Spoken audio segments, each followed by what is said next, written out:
So much blacksmithing.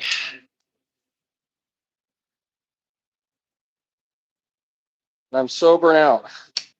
I took a mental health day yesterday, and I should have. Hello.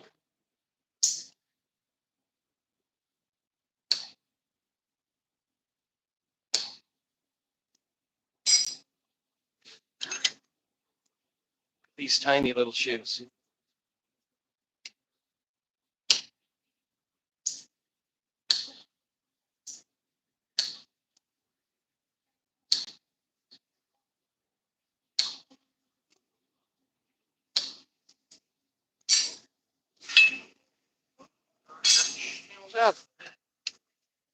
So many hat racks. So many. But it looks like everything is loosening up a little bit. It's a double-edged sword. Good note, I'll be able to make rent. That's always good. Making rent is good.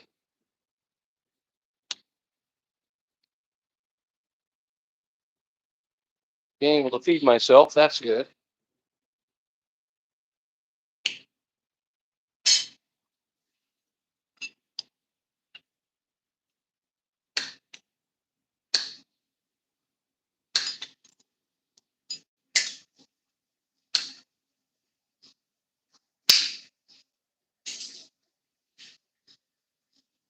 Very, very rusty horseshoes we've got here. Hello, everybody. Good morning.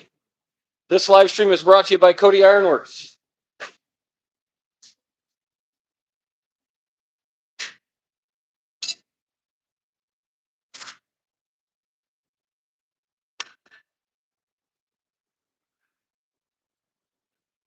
For those of you that don't know, that's me.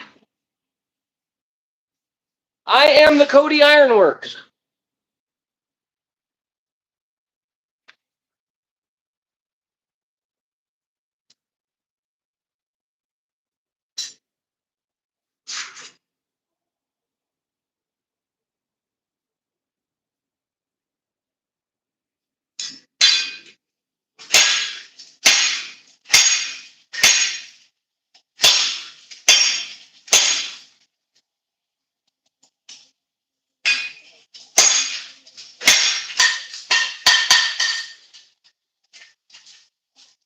We're doing all kinds of back plates this morning. These ones are for the bridal racks and the toilet paper holders.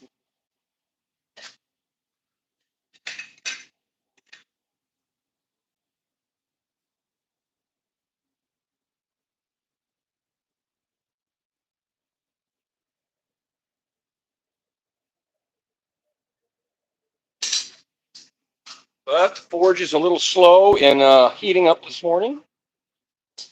We'll give it a little bit. And we'll get a little glow juice in us.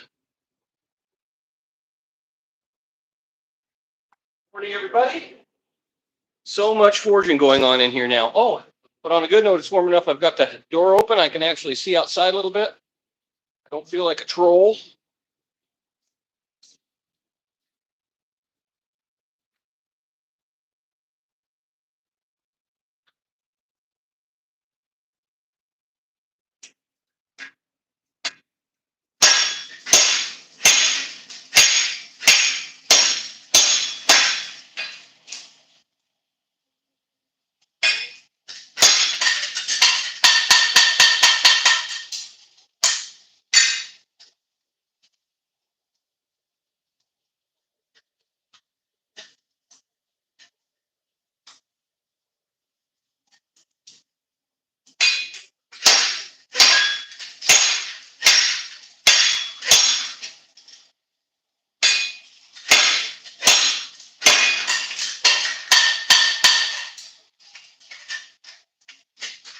There's 1,000 little decorative edges you can do, but this one seems to be the most popular.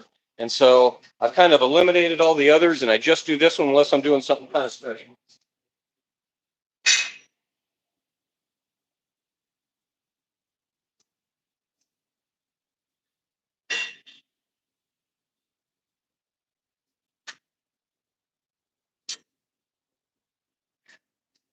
Been working for the last month or so. I've been working on these 80 of these for hat racks, and I think I'm just rolling up on the end of that order now. But it's mostly interior stuff that I'm working on now, not much fun stuff. And that's what those are. They're a bridal rack, or a hat rack, I mean, that goes on the wall, and then you hang your cowboy hat on here, or whatever kind of hat you want. Greetings, everybody. I'm in Cody, Wyoming. This is Cody Ironworks. We sponsor ourselves in here.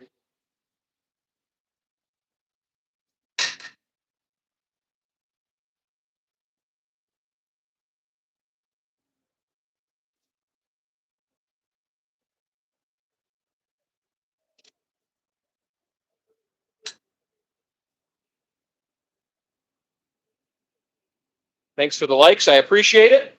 If you have any questions, I'm more than happy to answer. This is 36 years? I think it's 36 years I've been doing this. 36 or 37.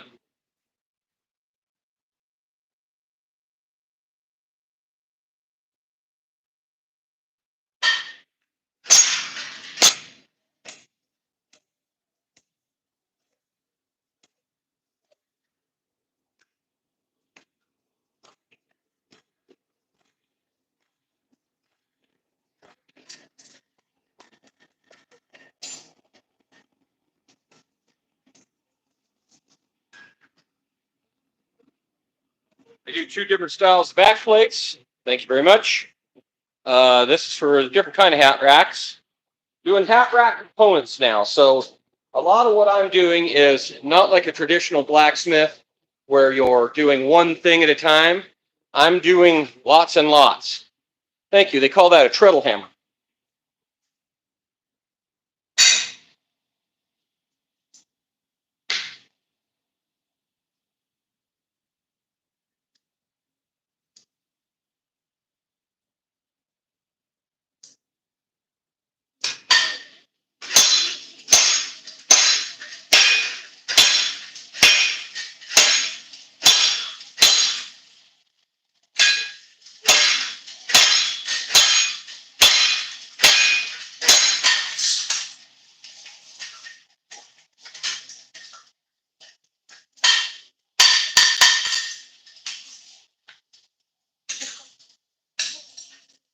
Generally what I'll do is I'll cut up a bunch and I'll do 10 back plates of each size. I am going to be doing some forging here in a minute, but I had these back plates in the forge, so we're going to go ahead and do those up before I do the next thing. You want to see what I'm making. So we're working on these components today. I've already got a bunch of these made up. We're working on the back plates. We're going to do a bunch of these up today, a few up anyway. And we're going to straighten a bunch of horseshoes out for some drawer pulls. Do I have any drawer pulls here I can show you? We're going to be working on some drawer pulls. That's the rough forged drawer pull. Here's the rough forged drawer pull. Actually, this one's done. These are all made out of recycled horseshoes.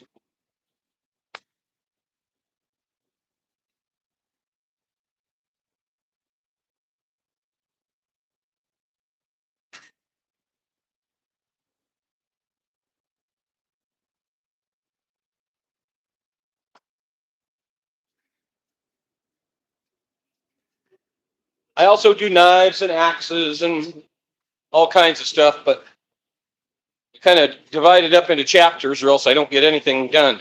I just get a bunch of stuff started.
that's the narrow ones. When you do this as much as I do, you try to get down on the amount of materials you're using. So in my designs, I try to use the same material for 4 or 5 different of the projects. And that keeps me from having 40 different sizes of steel in the shop.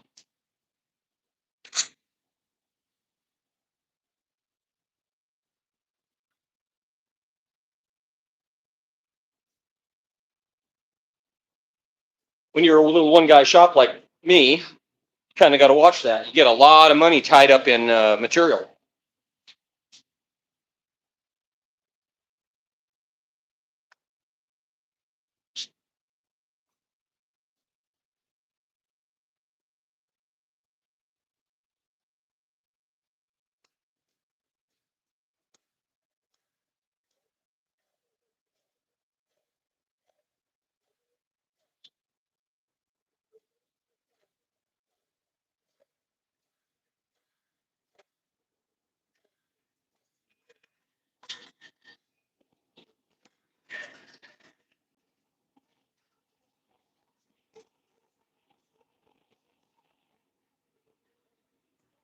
So I brush off the loose scale, and then I let them blacken back up, and they get a nice patina with the forge scale. And that's why I do them that way, because I don't paint anything. They all go out with a natural linseed oil finish on them.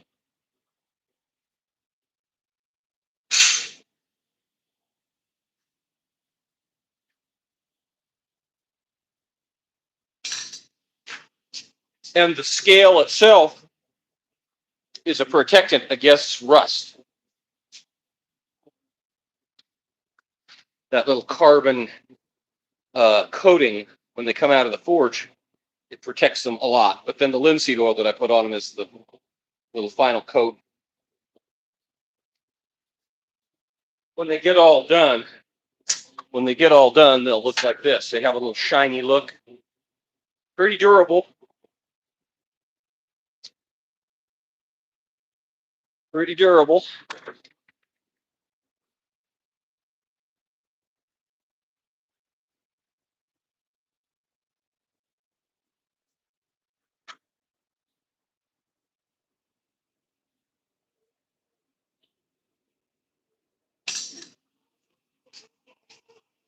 I could do this a lot faster if I used a bigger forge, but the bigger forge, of course, requires more fuel.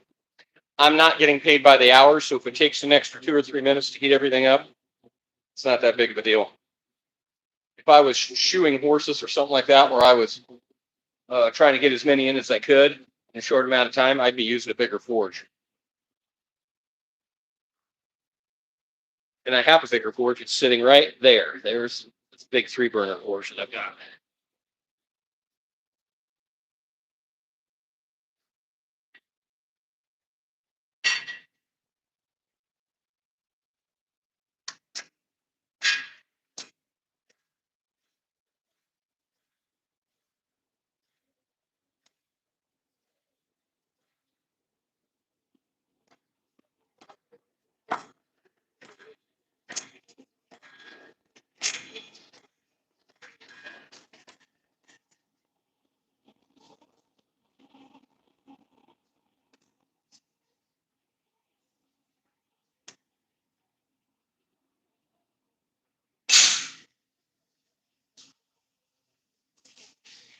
It'll heat up a lot faster as the inside of the forge gets up to temperature and everything gets to kind of rolling here. I'll be able to roll through the parts a lot more quickly. If you're interested in what I'm doing, you could slip over to the Cody Ironworks Etsy store, because this live stream is brought to you by Cody Ironworks. And I think there's a link.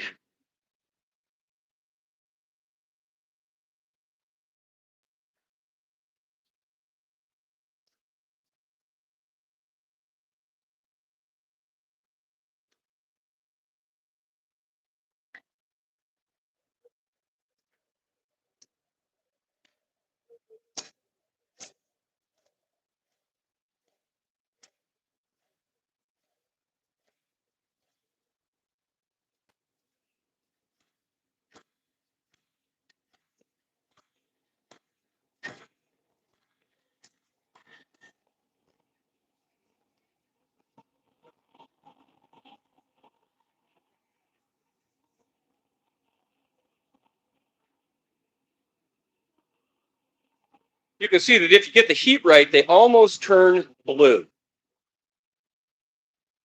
Let's see, get up to. Thanks for the likes. I appreciate it. But you can see that they almost turn a blue. And then you can capture that. Once I oil them, you can capture that color. It's kind of cool.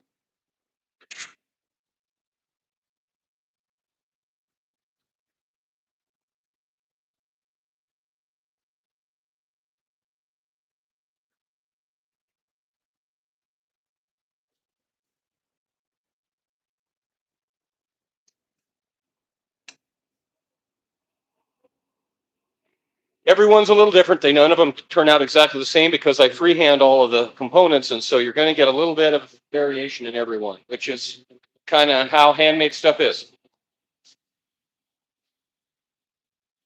But my goal is to make them close enough that, thank you, I appreciate that. My goal is to get them close enough that you can't tell the first one from the last one that I forged. So, and I've got enough practice doing it, but I'm fairly good at it anymore.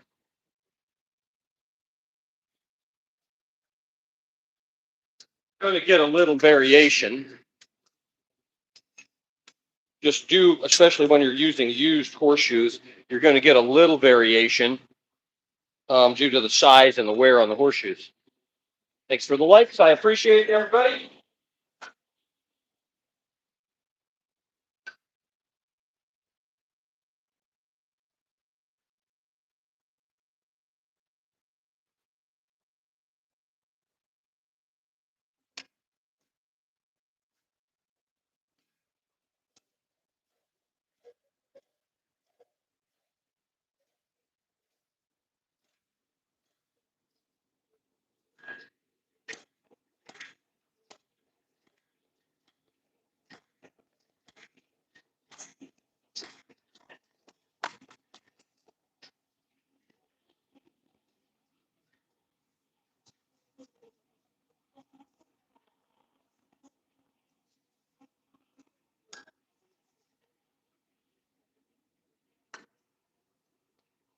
Some of them will have a little bit of surface stress on them.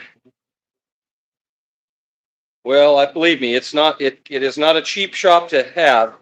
My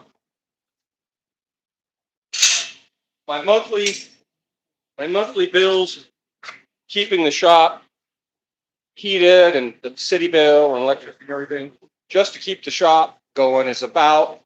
It's averaging out now about almost $1,200 a month now, just to keep the shop going, to keep the lights on and the garbage and all that. So it's not a cheap thing, but of course it allows me to work as much as I want. Hey, thanks. Hello. Yeah. Well, and part of that is because I'm in Cody, Wyoming, which is becoming a very expensive place to live.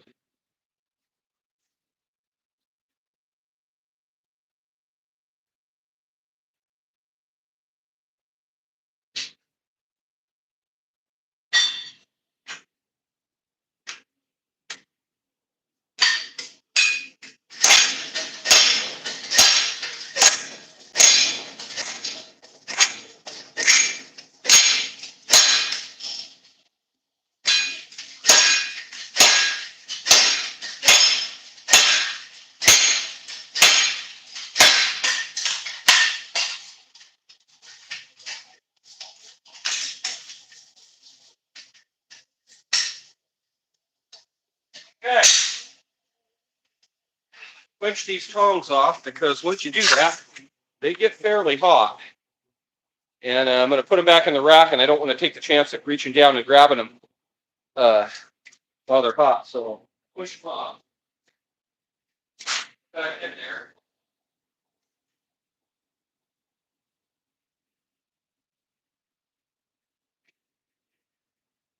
And grab this set.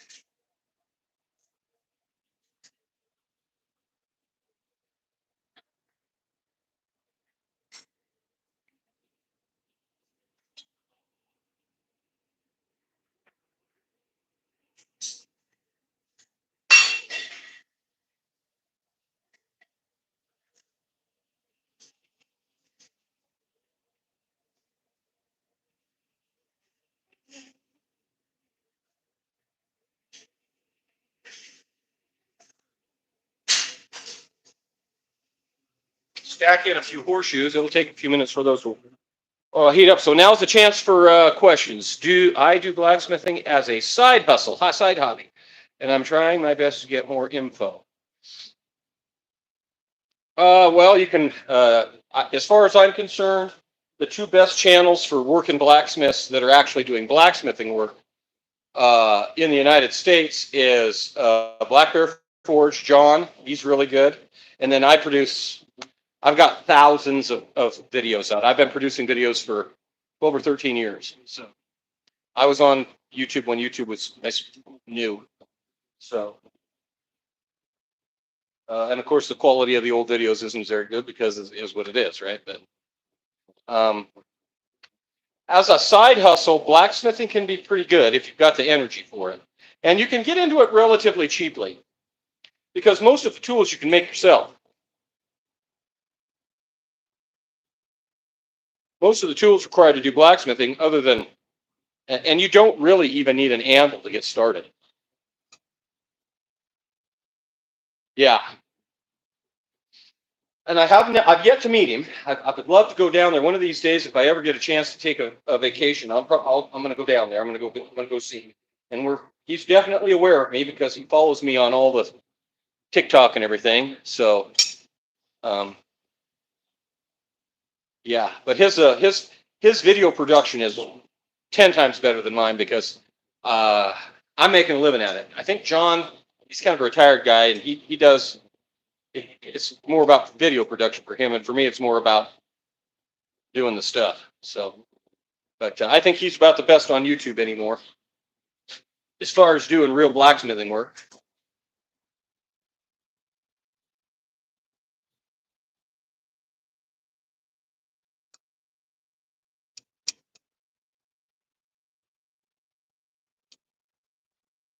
Yeah, I have a favorite.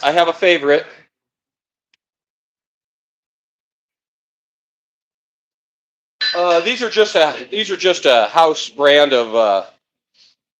These aren't the ones I usually smoke. I do a Maduro wrapped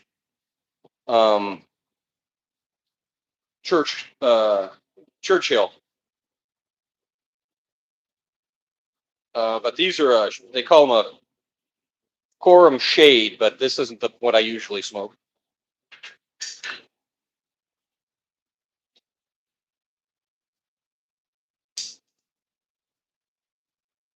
If you're getting into blacksmithing, and I give this piece of advice every time I do a live, get your anvil height set correctly. Don't use round-handled hammers. Square up your hammer handles. Square them up. Get your anvil height set correctly, and that will help you with the longevity of your blacksmithing. The worst thing you can do is use round-handled hammers. It really creates a lot of stress on your wrists and your tendons. Gives you tendonitis. Yeah, I think I thought my shop was like a studio, but nothing compared to John's. So,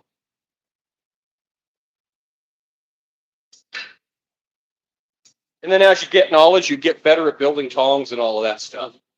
So, because you can go down and spend $80 on a set of tongs, or for $1 you can build a set. And of course, in building your own tongs, you're learning something. Thanks for the likes, everybody. Yeah, so I'll show you why. So,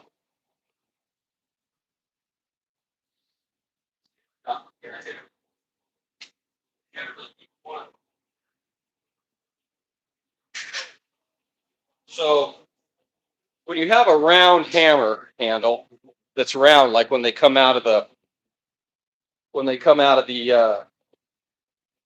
store, because it's round, when you hit with that hammer, it's always wanting to shift in your hand a little bit because it's round, because you're never really hitting directly flat. So it's always shifting. So in order to keep it from shifting, you have to squeeze it. And the more you squeeze it, that's how you get that tennis elbow or tinnitus.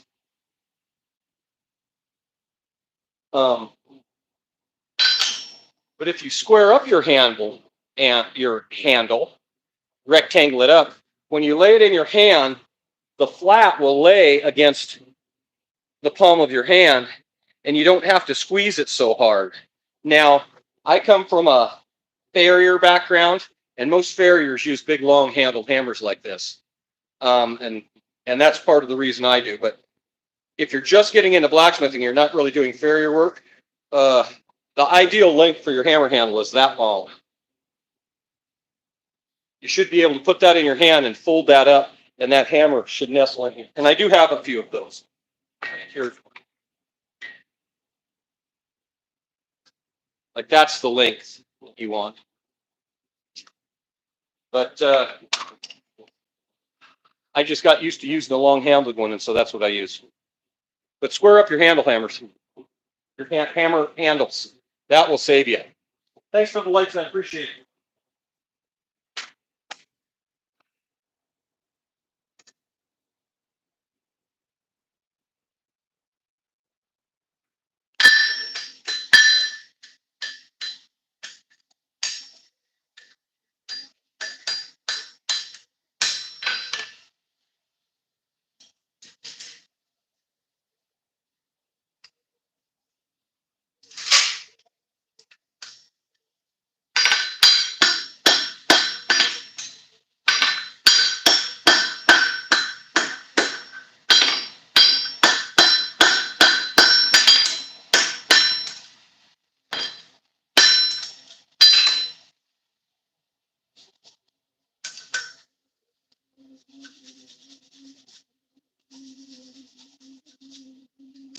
Try to get rid of some of that dirt. Dirt tends to come out better when it's hot, when they're hot. These are a heel and toe shoe, and they're a little more challenging to work with.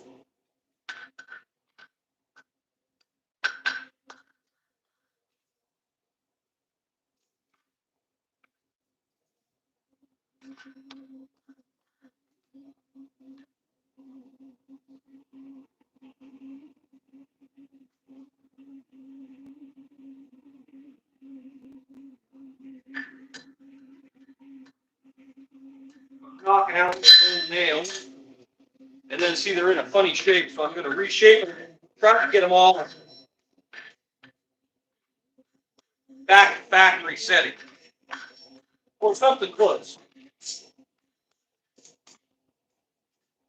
You don't have to be exact.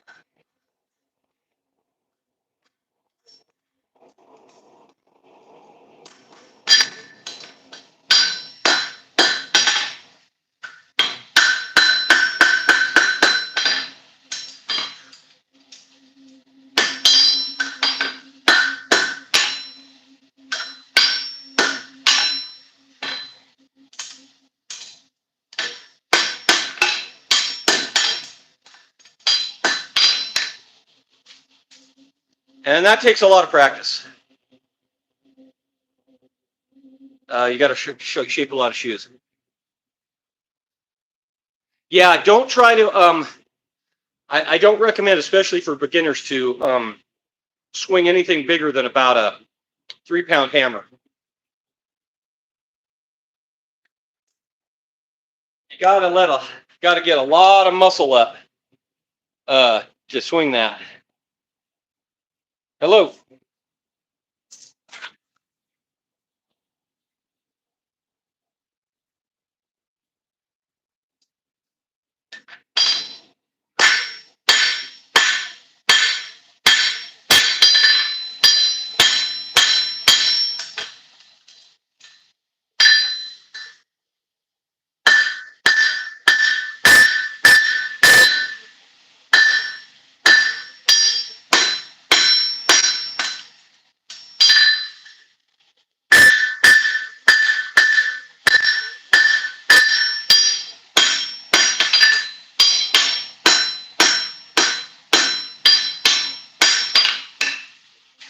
So there's the basic shape.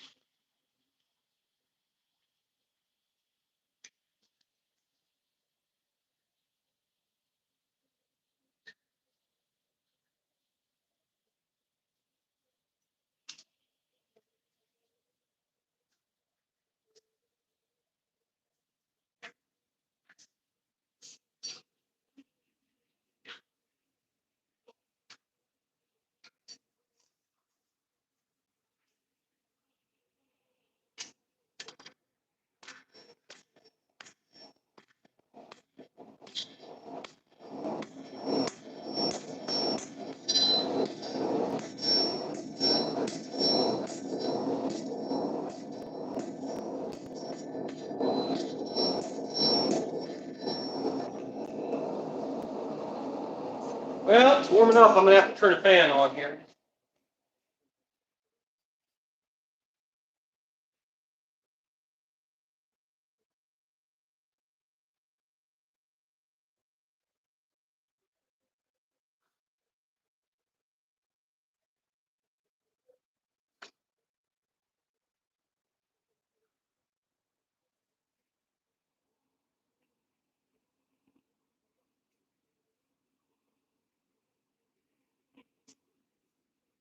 Oh yeah, that's better already.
Thanks for the likes, everybody. Yeah, 26 pounds is that's a lot.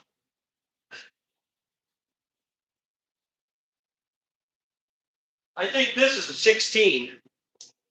This one.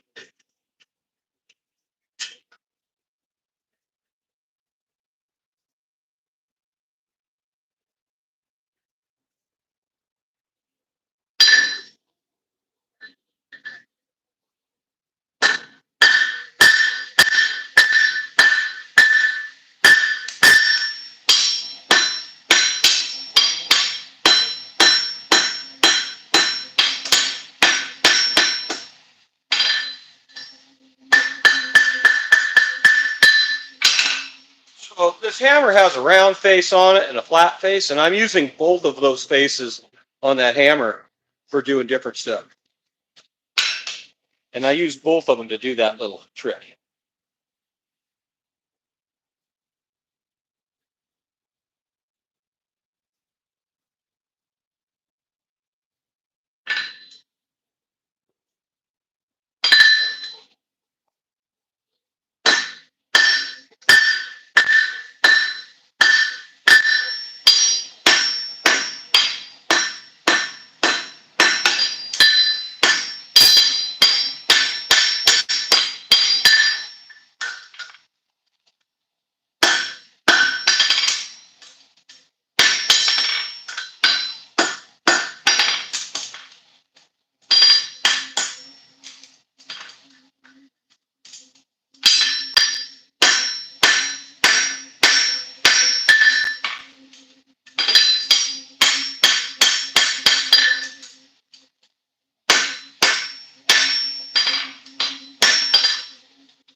All right, so now that I got it to there, now we're going to do the fancy decorative stuff.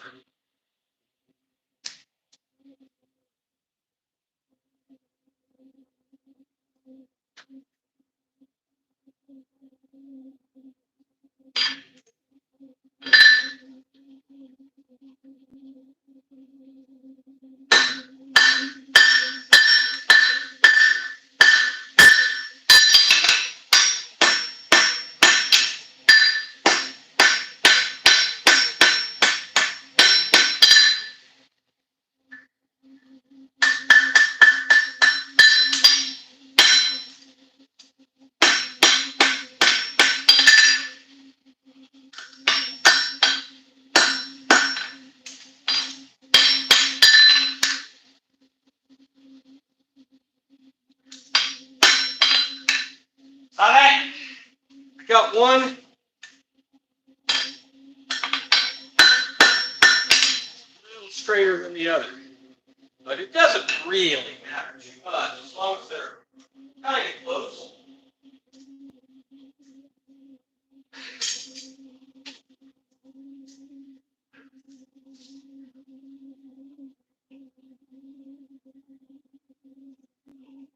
Thanks for the likes. Thanks for everybody coming along. The biggest one I'll swing one-handed is that. That's about a 5. And I don't swing it much because it will wear you out. It'll wreck your day. So that's a 5. I think that's 36 ounces, so that's 3 pounds. So quite a difference in them.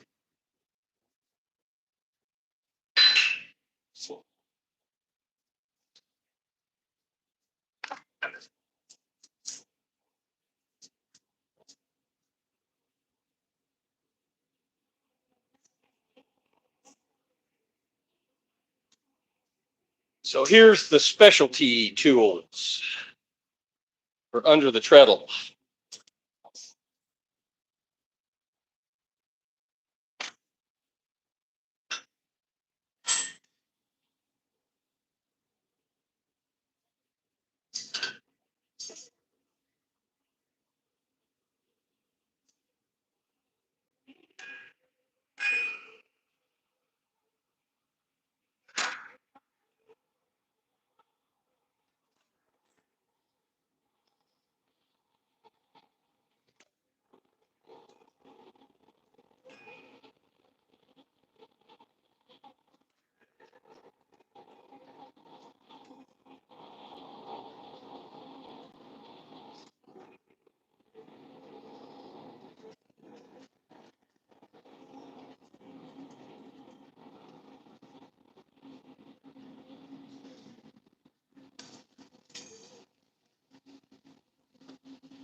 All right, there we go. And that's how I do. And this little forging exercise is brought to you by Cody Ironworks. Nobody wants to sponsor me, so I sponsor myself.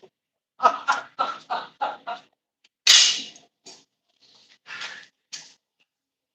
too much of a degenerate to pick up a sponsorship.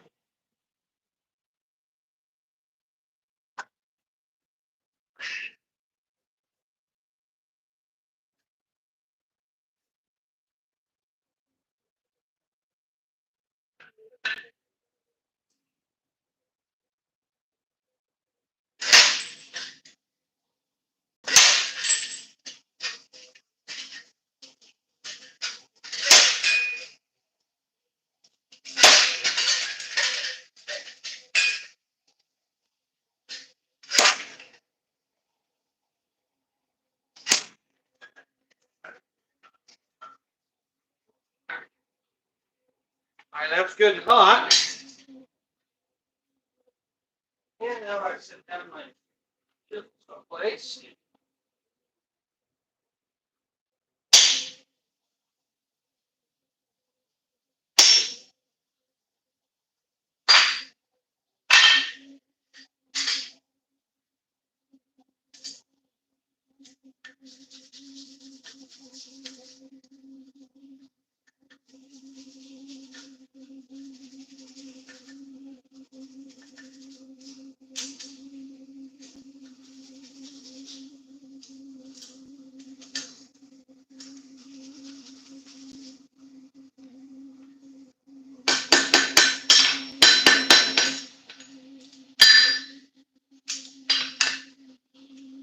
Happy little horse faces. Thanks, everybody, for joining along.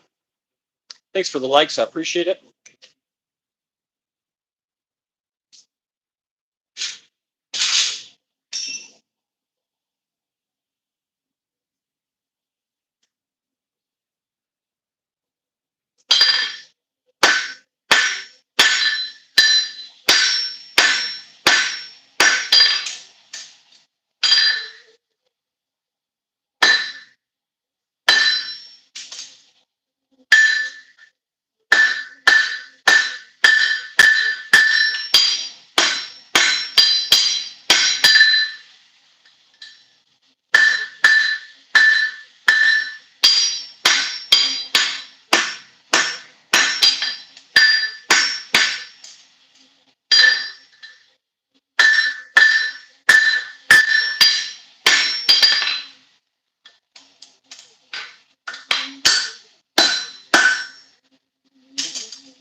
I can get about 8 or 10 shoes in there. And that's about all I want to work on at one time because it is physical. As you can see,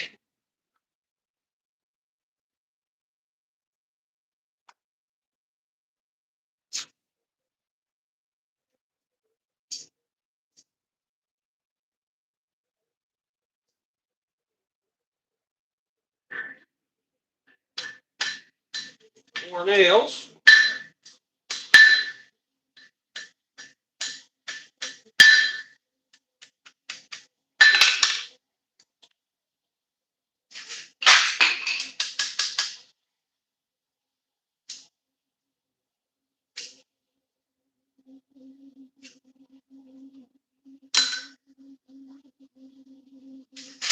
So, prep that shoe a little bit. This was a hind shoe off the back. And I think that a front shoe pattern is more appealing. So I reshape them into front shoe patterns.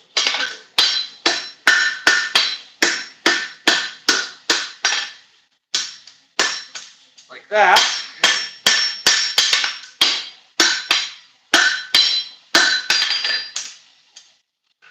So that was a kind of a wonky pointed pattern, and I make them into a front shoe pattern instead, because I like it better.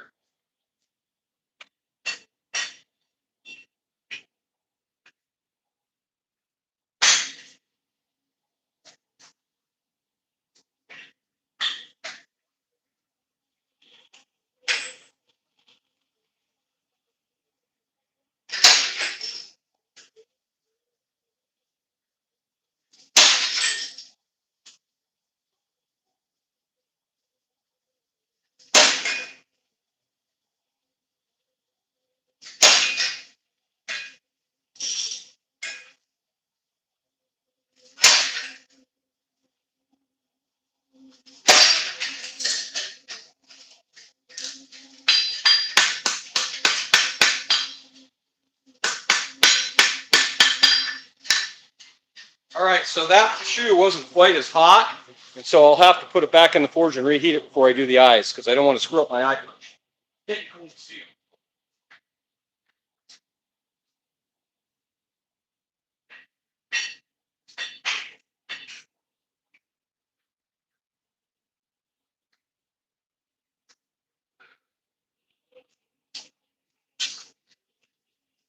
That heat does grow in those tongs. You got to keep them cooled off. Thanks for the likes. I hope I've earned a few subscribers this morning. Hope you guys follow my work a little bit, and even you guys in Europe. Everywhere.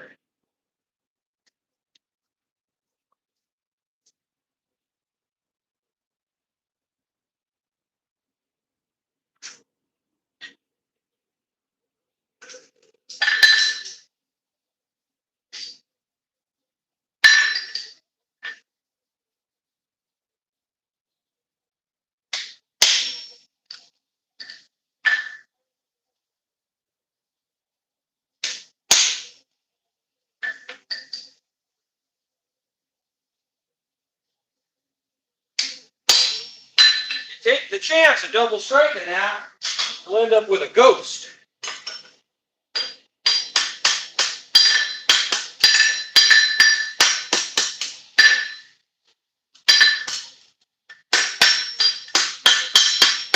Gotta be real careful. My happy little horse faces. Thank you, I appreciate that very much. Everyone helps. You know, I make just a tiny little bit of money off of each of my videos that I do, but the live streams don't really pay anything. And really the reason I do it is because it's a nice diversion from doing this monotonous work every day.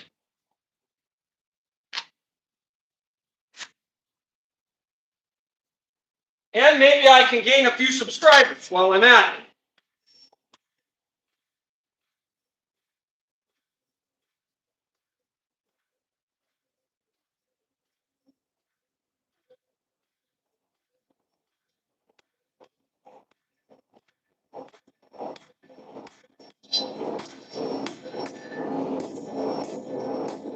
So you're never going to get a used shoe exactly even, because the horses, they wear differently, right? It's just like us. We wear one side of our shoe more than the others. Well, the horses do the same thing.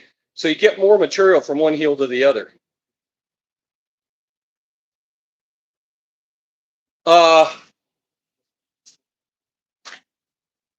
So what I do to get this finish, and my secret sauce is linseed oil, boiled linseed oil, and turpentine or mineral spirits. And I cut the linseed oil so it's not quite so thick.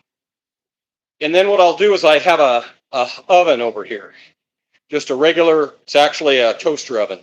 And I'll stack these in the toaster oven and I'll let them get up to about 250 degrees. And then I just wipe that oil on them and it'll flash off. The thing about linseed oil is it polymerizes, and most oils won't do that. And of course, it's a natural oil, it comes from the flaxseed. And so it's a natural finish.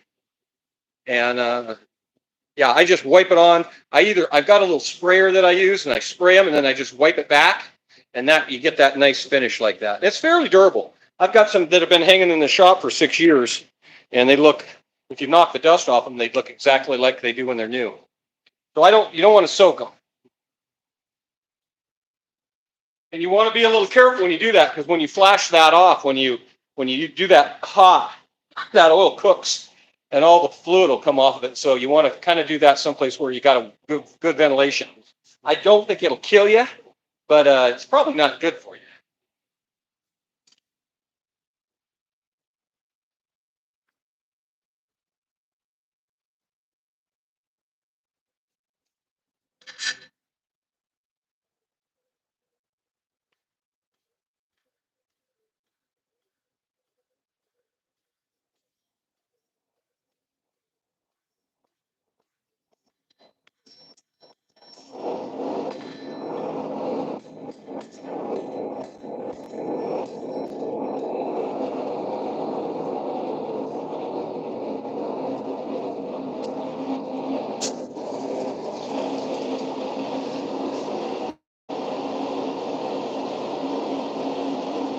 Oh yeah, I don't soak my hammer handles either.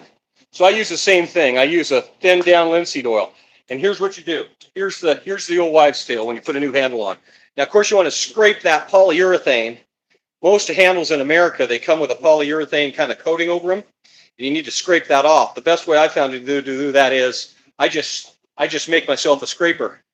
And I scrape that off. And then, of course, you're going to get them in the shape that you want. And then I heat them. I heat them up with a torch or the forge. Heat them up. That cooks whatever's left over moisture out of them.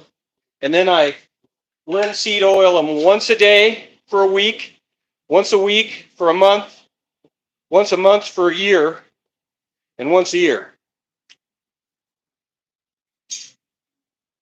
And I use my hammer probably more than anybody in the whole doggone world does. Not really, but I use my hammer a lot. That handle's been in there 3 years.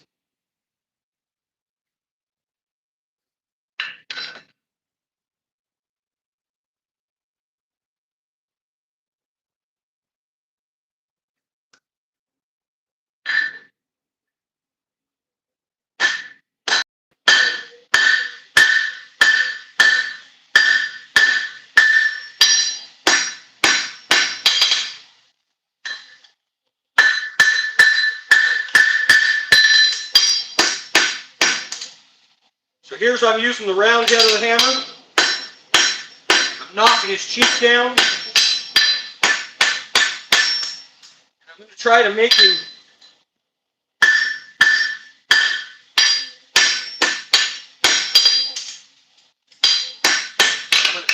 him look like his brother there.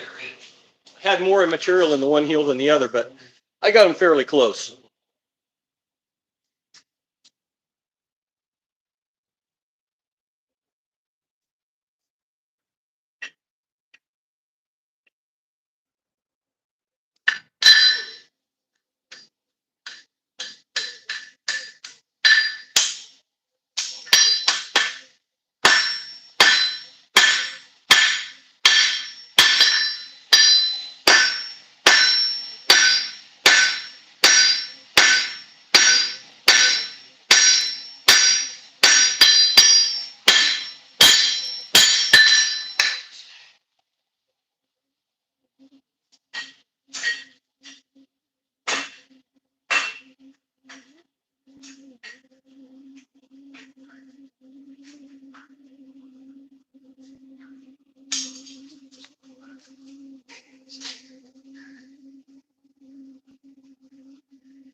I do a good salvage bit.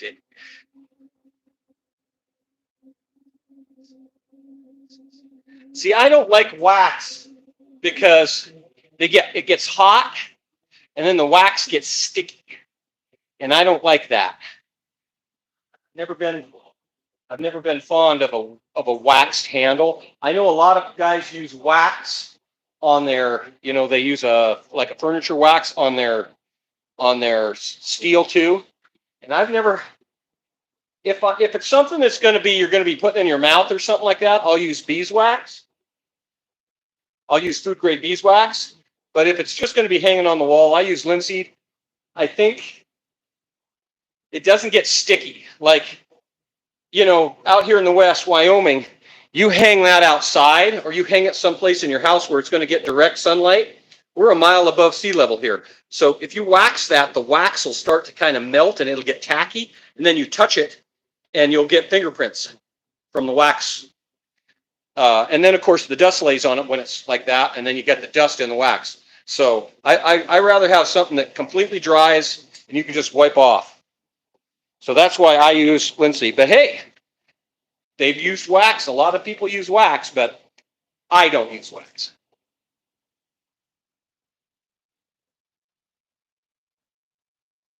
Yeah, it's almost like a I don't even know if they make it anymore. It's almost like a car wax that they used to use for waxing cars. And I've used it, but I don't use it anymore. I think John over at Black Bear Forge, he still uses wax on his stuff.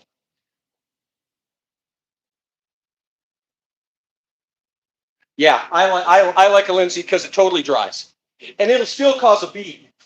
Like this handle hasn't seen any linseed in a year or two, and it'll still bead up. See how it'll bead, and that means that the water isn't getting into your handles.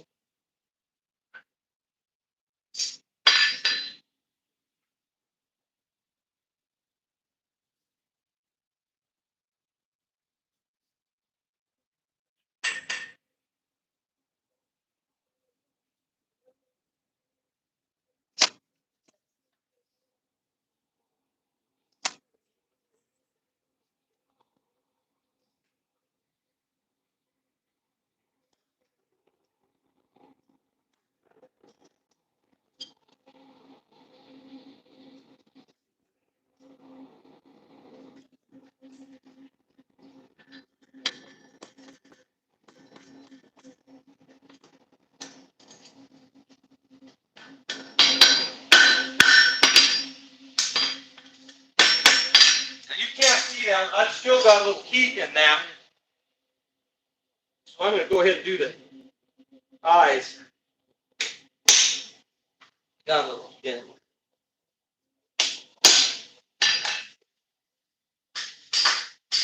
And a lot of guys will use a heavier brush, but I don't like using a heavier wire brush because number one, you can't get down in there like that. And I'll have to put that back in. I forgot to do that. So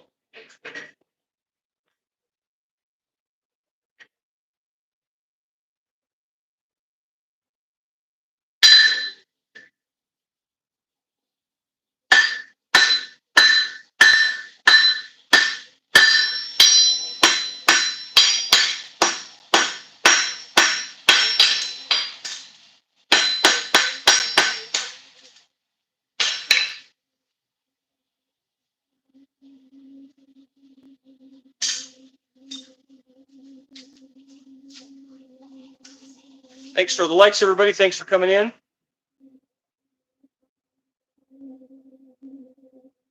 Yeah. I have a special torch that I use. Got a special torch. See, here's a handle that busted and I repaired it, and I was waiting for the glue to dry. It cracked out, and so I've got a special glue, and I glued a piece of black walnut back in that, and I haven't had the chance to linseed it yet. So you can see where it was linseed and where it wasn't. Yeah, you can't have enough It's kind of like clamps. You never have enough tongs if you're doing real blacksmithing work. If you're just doing knives, you can get away with having 2 or 3 sets. If you're doing all the different kinds of, it requires about 4 different tongs just to do horseshoes.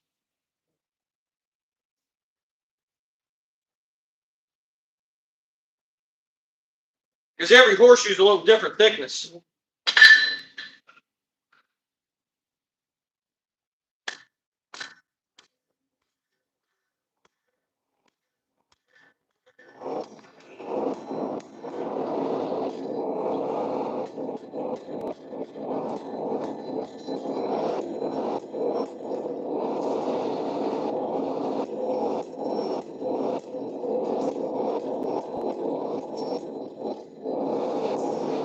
I'm going to use my anvil face as a square to see if I have those shoes fairly square.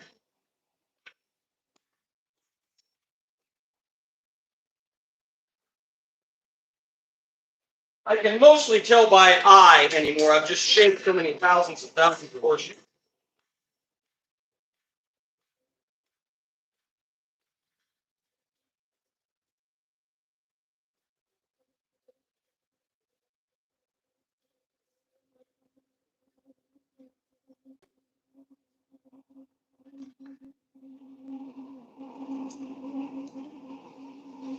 Thousands and thousands of horseshoes. I have no idea how many. Probably 20 or 30 ton horseshoes I've done.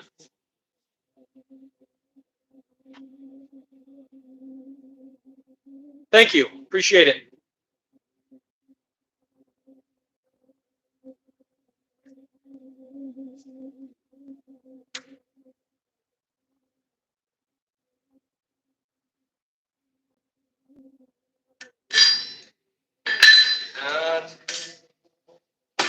This shoe is really, see how this shoe is really wore down on this side, so I'm not going to use this shoe.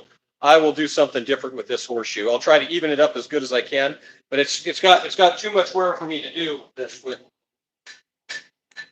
But it will get used for something. I will cut the heels off of it and make it into wall hooks or something.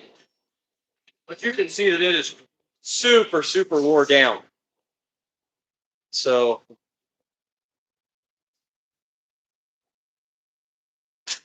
get over there and let it.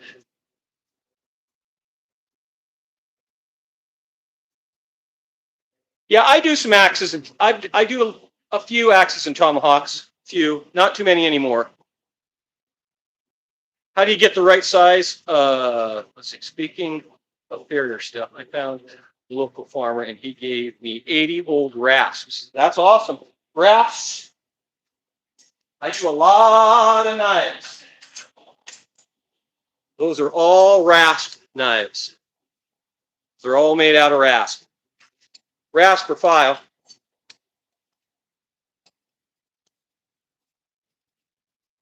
How do I get the right size shoes? I'm not too snickety. I use them all. And if I'm doing sets, I'll do 40 shoes. If you're going to do a set of something, you just do a whole bunch, and then you go through there and you match the ones that are the most alike. And that's the easiest way I've found to do it. Because I'm doing so many, I don't even mess with trying to match up shoes. Most horsers are aughts or ones. And I can tell by looking at them what size the horseshoe is because I've handled hundreds of thousands of horseshoes. But on a shoe that's not too wore out, and of course I've forged them in now so you can't see, but on a shoe that's not too wore out, there's a size generally in the heel right here before you go to forging on them, if they're not too wore out. You can tell what size they are.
I put all those cold horseshoes in there, and you can see how the temperature of the forge drops.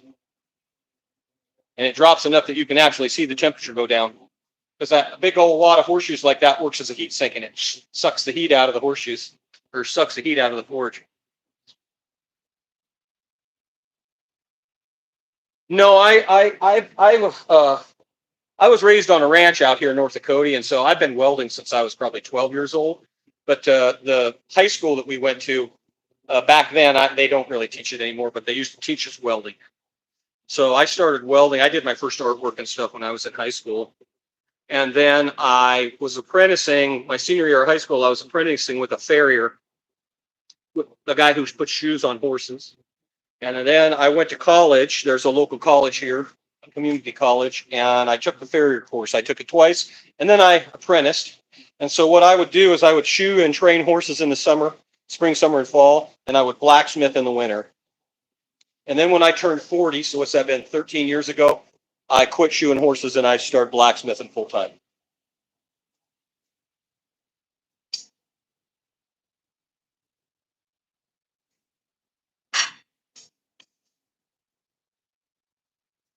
Back in 2000, I became an artist in residence at Sundance Resort in Park City, Utah. At the time, Robert Redford owned Sundance, and I became a featured artist in the Sundance catalog.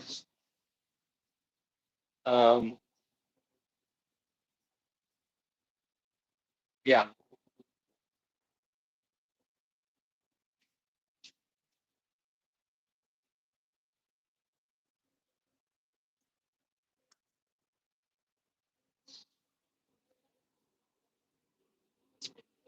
But yeah, I've been welding for 40 years. That's just part of you. You got to be, you almost have to be some kind of a welder now. And the equipment is so cheap now. You can buy a fairly good welder for under $400. So um, there's no reason not to learn how to weld if you're going to do this. Hello.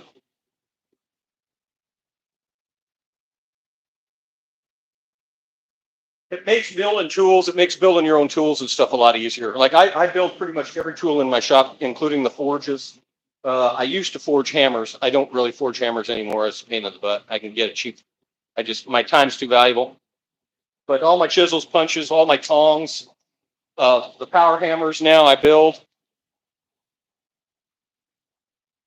Yeah, well, me too. Me too. I've got all kinds of welding burns.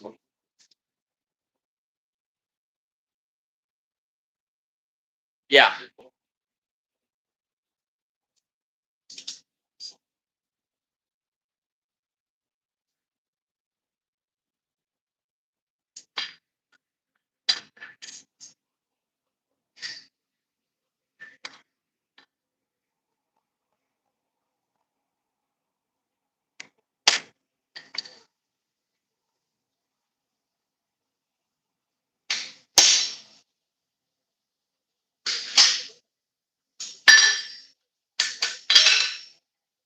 So that's the last of those.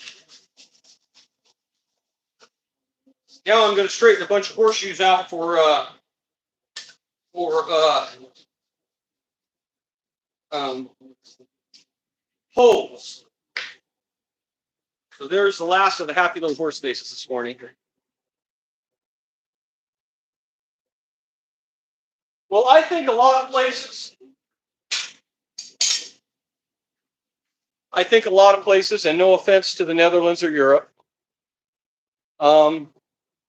I think a lot of places, they don't allow you the freedom to do this. They don't want you to have a forge in the backyard. It's too dangerous. And because I'm in the United States, nobody cares. So,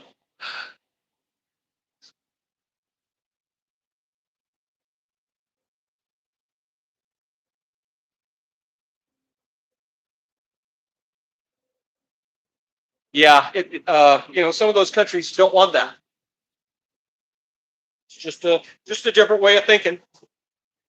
We in the United States, a lot of us are pretty proud of our individuality. I mean, I could buy a forge, and I got that forge right there is a bought forge, and I use it pretty regularly. That one, but There's something about making your own tools.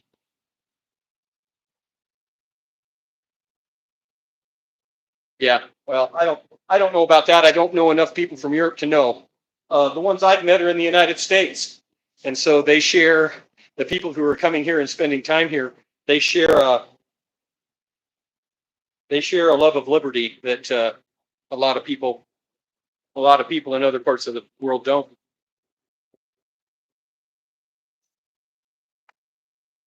I live in this blacksmith shop. I have a little small kitchen and a shower, and I actually live in this blacksmith. And I don't think there's not a lot of places you can get away with that in Europe. Uh, I have a few listed on the Etsy store. So if you just Google Cody Ironworks, or you go hit the bio, there's a link in my bio. But if you just Google Cody Ironworks, it'll come up. And look for that logo.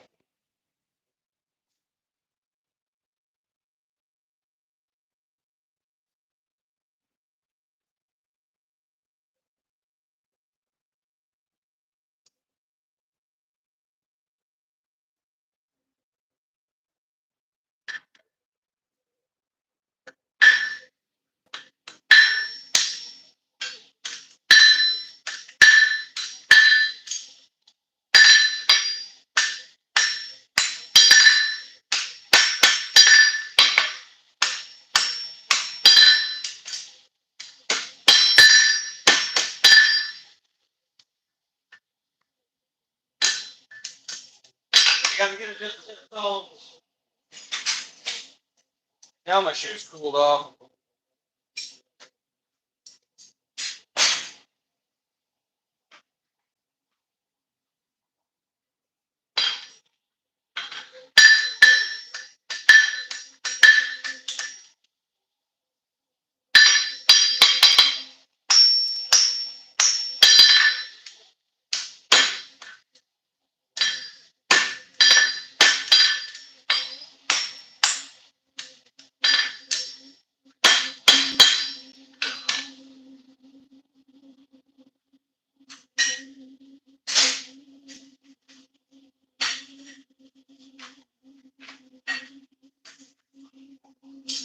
So my great grandmother, who I remember, she died when she was 105 years old, was from, her father was from Norway, and they came to eastern Iowa. And of course, at that time, Norway was really Sweden, because the Swedes had Norway took it over. And so they were all kind of indentured servants, and they were running from essentially slavery in Europe. And they came to Iowa because they wanted their liberty. And they starved for a long time, and they finally got a little farm. And that's how my family ended up here. So if you have a house in the Netherlands, that's amazing, because here's what I'll tell you. The Netherlands, the whole country of the Netherlands would comfortably fit in 2 counties of Wyoming. Wyoming is 500 miles square. It takes you 8 hours to drive from one side of it to the other, going 80 miles an hour the whole way. And I know this because I just had a friend of mine who moved back to the Netherlands. She was married to a cowboy here in Wyoming, and they split, and she moved back. She was from the Netherlands, and she moved back there, and I was curious about how small the Netherlands were. The Netherlands would easily fit in Hot Springs and Park County, Wyoming, with room left over. So a lot of people don't realize how big this country is.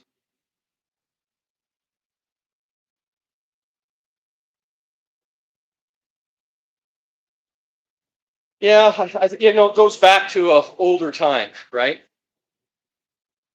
When America started, it's a young country. It's only 250 years old. We took it from the Indians. The Indians lived free and very liberty-based lives. So we as Europeans stepped into that, and we were like, hey, we kind of like how those Indians live. We're going to kind of live like that. A lot of the laws, the Bill of Rights, and all of that stuff in this country actually came from the Indians. And a lot of people don't know that.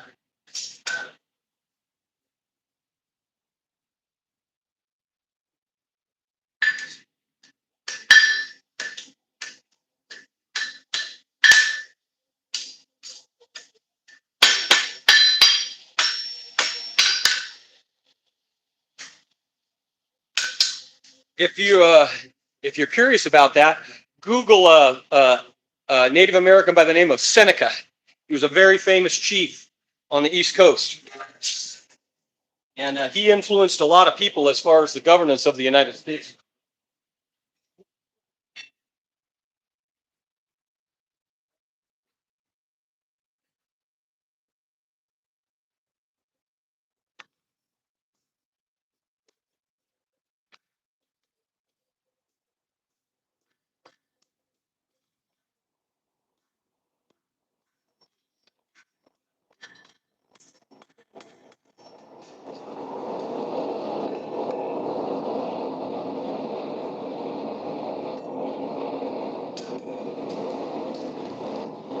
I'm not a big Thanksgiving guy. I'm not one of those guys that believes in all that. But for me, Thanksgiving, and for my family, because my grandmother was half Comanche Indian, and I know it doesn't show in my face. I got all the, I got all the Norwegian. But for me, Thanksgiving was thanking the Indians for teaching us so much, and not just about how to survive and the food and all that, but also about how we should be governing ourselves.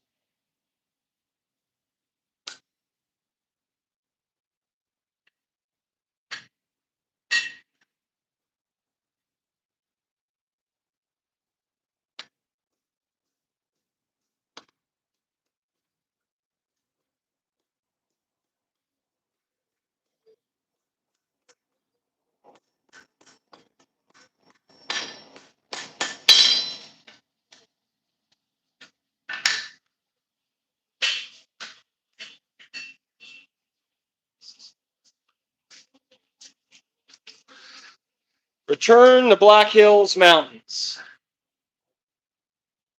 That is complicated because the people who want the Black Hills are the Sioux.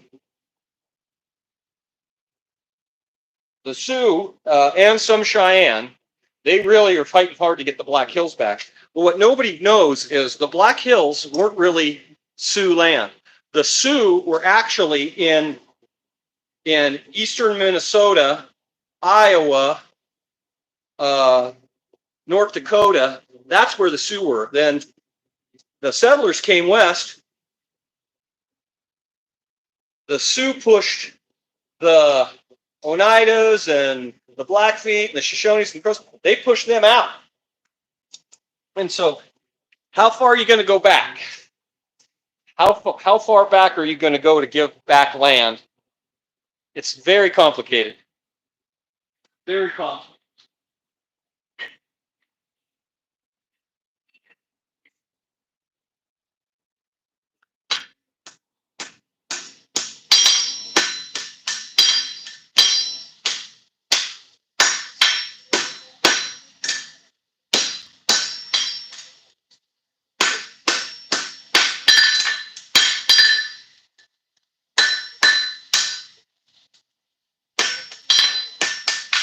So that's a lot harder than it looks.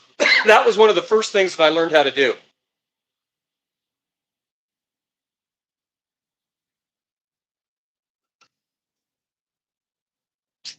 Well, as we know, treaties are worth about the paper that they're written on. All treaties, not just the ones with opinions.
Maybe some of you guys have heard of this television show. I'm straightening out horseshoes for drawer pulls. There's a show that just came out here a year or two ago called 1888 or 1887. Taylor Sheridan put it out. It was about a group of guys who were taking some immigrants that came into Texas, and they were taking them to Oregon. And it was really interesting to see how they portrayed the immigrants. The immigrants had a really hard time because, and this would have been in 1887, right? They had never governed themselves. And so to set up, to try to get some kind of a governmental system, even amongst a couple of hundred people in a wagon train, was a big struggle for somebody to lead, somebody to, and of course the first thing that happened was there was just chaos. So if you have a chance, you might watch it. It was very interesting. I don't know that it was really historically accurate, but it was pretty interesting how it portrayed European settlers as late as the 1880s.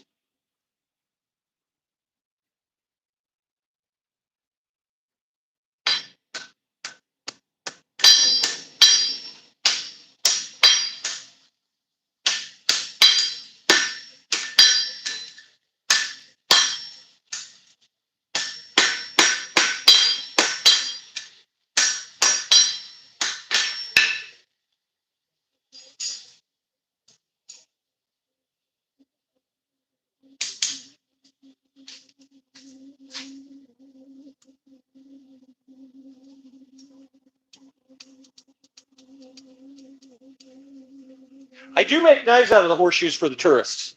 I don't have any here because I took them all to town. But I do make knives out of them. Knife-shaped objects, they aren't really knives. Okay, I'm straightening horseshoes out right now. We just worked on a whole bunch of these. And of course, if you're interested in watching me do this, you can go back and watch. I've got a ton of videos. I've got over 1,000 videos. But we're straightening out horseshoes right now to build these. And these are drawer pulls. I got 2 orders for 12, so I got to do a bunch of these up. So I'm just prepping the horseshoes to cut them.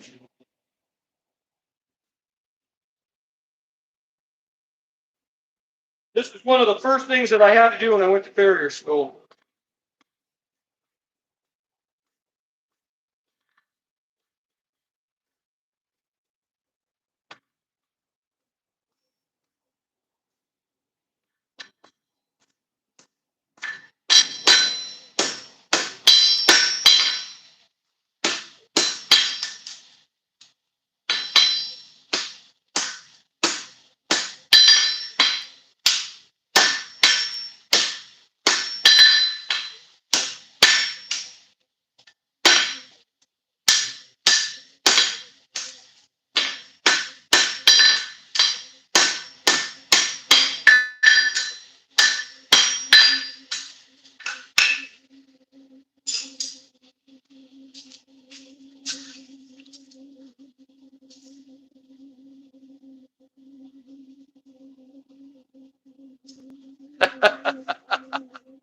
Yeah.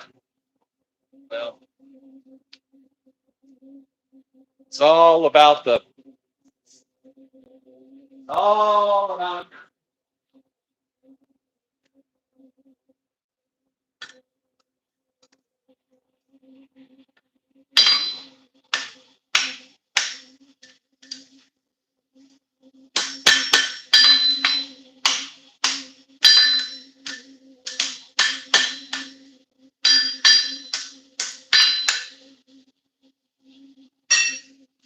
The government was fine giving the Black Hills to the Indians as long as they didn't find.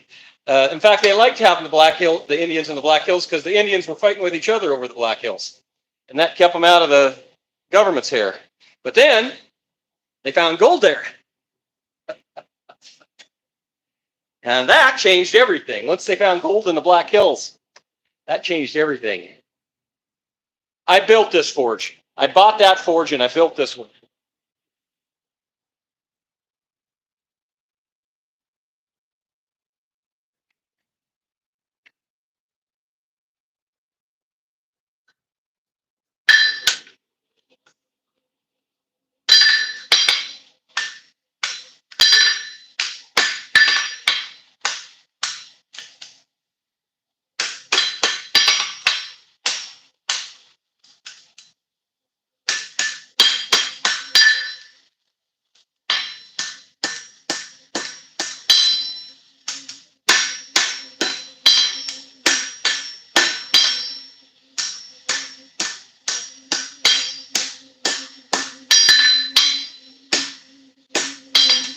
Running out of heat.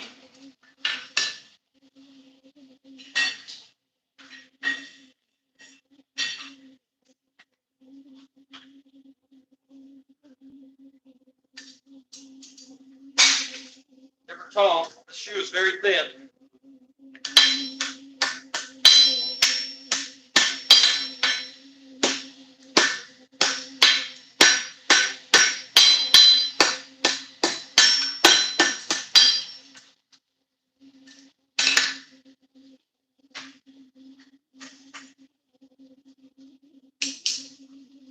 You know, the ironic part of that is most of the eastern tribes, Iroquois, Ottawas, Mohawks, all of those eastern tribes back when settlers came, pilgrims, they were pretty much matriarchal. The Hurons, a lot of them were actually, the women had more say in what was in the government or in the government of the tribe than the men.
That's how you straighten out a horseshoe.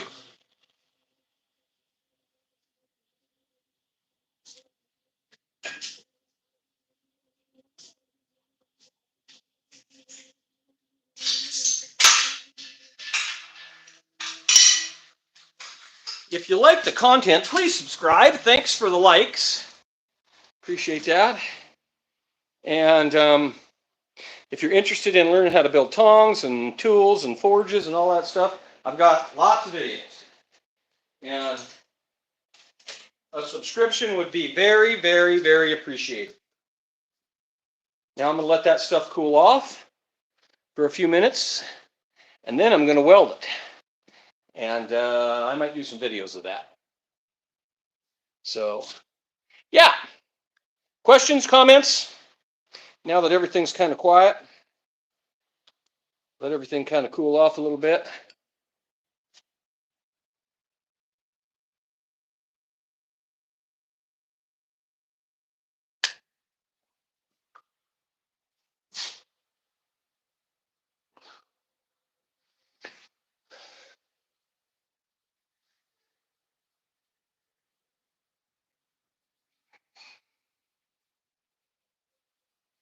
You can get into some basic, if you're in, I can't say if you're in Europe, but check your local laws. Who knows? You know, I'm out here in the wild west of Wyoming. We can do whatever the hell we want. But I think you could get into some basic tools for under $500. Some fairly good tools for under $500 now. So that's, shit. I know people that spend that every year just on their subscriptions for their television. So, and the good thing about this is if you get good at it, you can make a little money at it. I mean, this is how I make my living. And clearly I'm not starving. So, I mean, I ain't living the high life. I'm not driving a Rolls Royce or nothing, but I'm not starving. So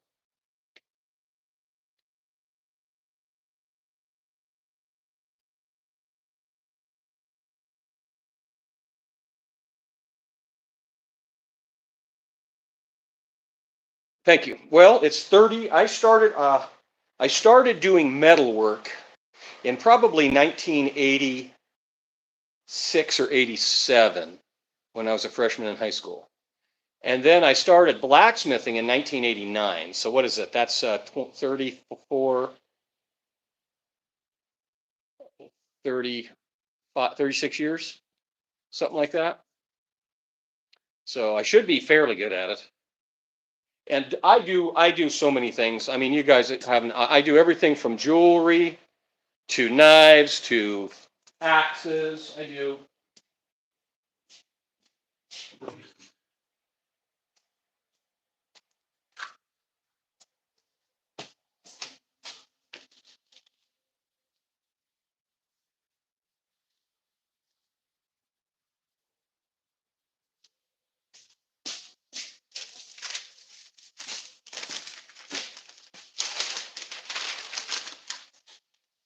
This has been hanging there for a year. This is probably going to fail miserably, but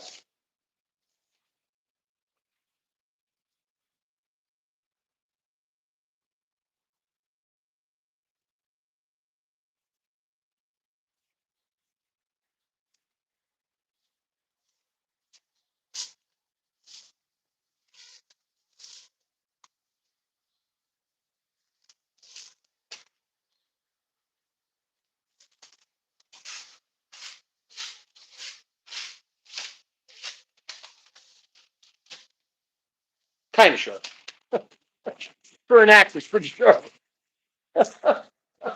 You don't really want an axe that sharp. But that's a nice little axe. I forged that out of a piece of truck spring, and boy, if you don't think that wasn't a struggle, that is some hard stuff to forge. But the reason that I have it hanging here is because I put a price. I don't want to sell it price on this, so that's why it's still in the shop, because I got a lot of work in it, and I'm really proud of it. I keep very little of my work, so.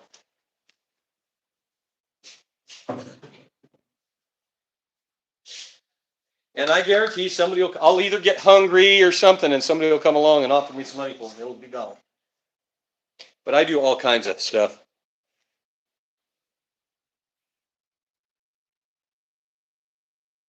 Little draw knives I do.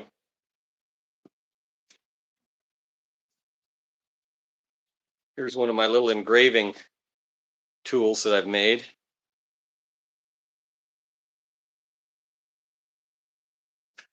So, but when I say I make all my own tools, I make all my own tools.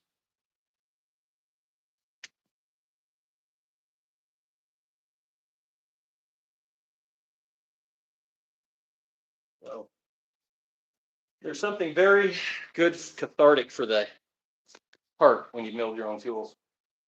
It's good for you, I think. Gives you a sense of accomplishment for sure.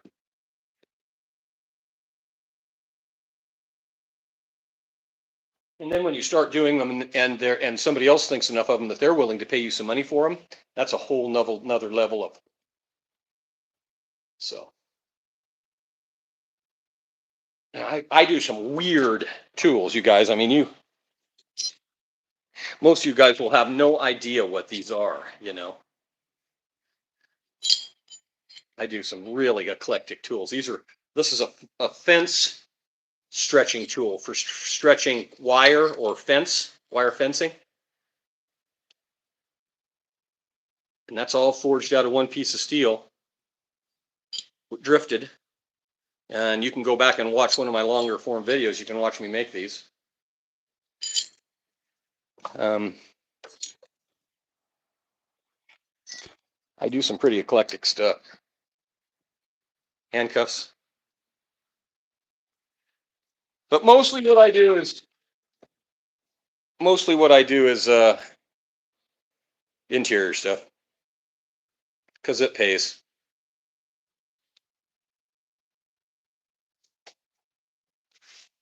if somebody came in and said, "Hey, I want to use some of your arrowheads to make some arrows with," I'd give them these because I'm never going to make arrow. I wanted to see if I could make some arrowheads.